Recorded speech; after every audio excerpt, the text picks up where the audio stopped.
In the twilight of a forgotten forest, where shadows danced between ancient trees and whispers of magic lingered in the air, there lived a clever fox with fur the color of autumn leaves. His eyes gleamed with mischief, and his tail swished with the secrets of the woodland. But this fox, you see, had grown weary of his own reflection.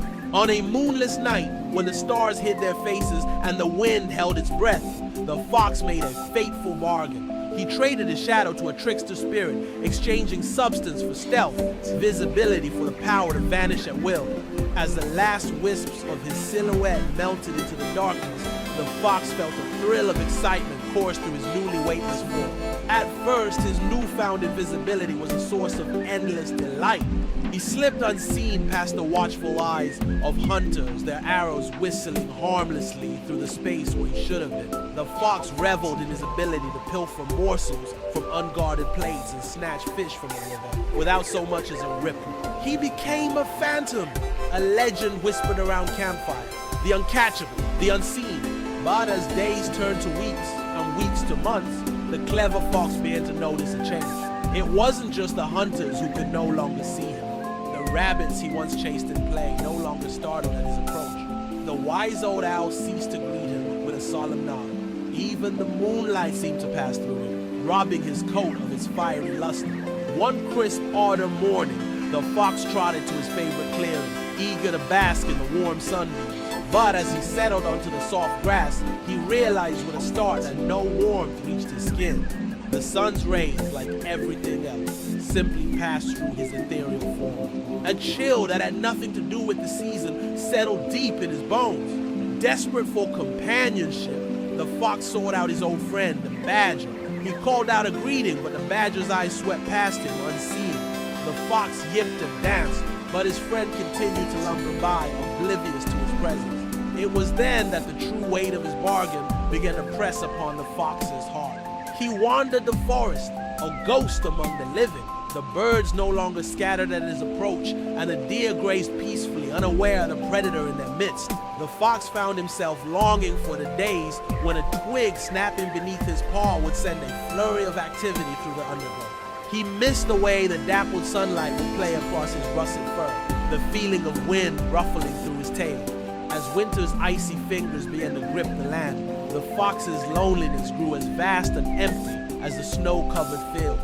He watched as other animals huddled together for warmth, sharing stories and laughter that he could hear but never be part of. The fox realized with a pang of regret that in gaining the power to hide from others, he had lost the ability to truly be seen. One particularly bitter night, as the moon hung full and heavy in the sky, the fox found himself at the edge of a frozen pond. He peered into the ice, hoping against hope to catch a glimpse of himself, but the surface reflected only the stars above, cold and distant. It was then that the fox understood the true nature of his loss.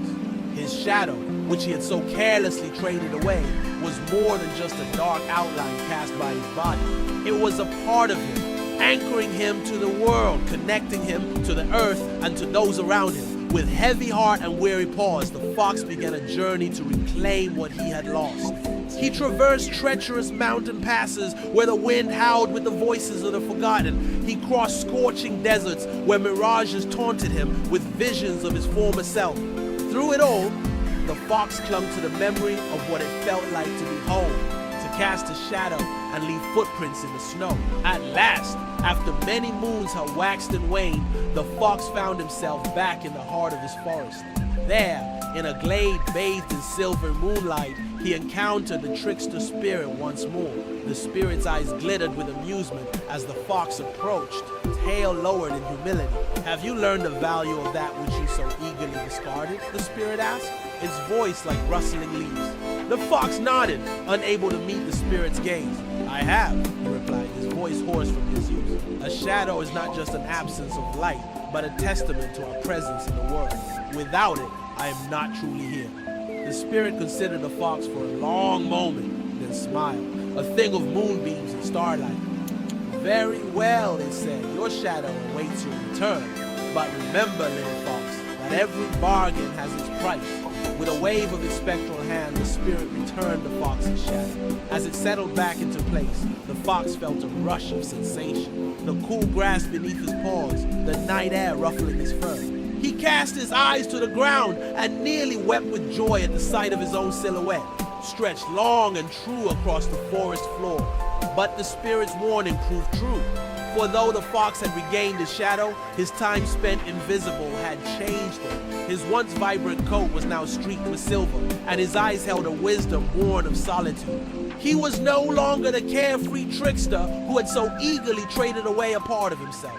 Yet as he padded back through the familiar paths of his woodland home, the fox found he did not regret the journey. For now he understood the true value of being seen, of casting a shadow and leaving a mark upon the world. And though the other animals might whisper about the fox who disappeared and returned changed, he knew that he was at last wholly and truly himself. As dawn broke over the forest, painting the sky in hues of pink and gold, the clever fox, now a little older, a little wiser, curled up in his den, his shadow stretched beside him, a faithful companion he would never again take for granted. And as he drifted off to sleep, the fox smiled, knowing that sometimes it is only when we lose a part of ourselves that we truly learn to cherish who we are.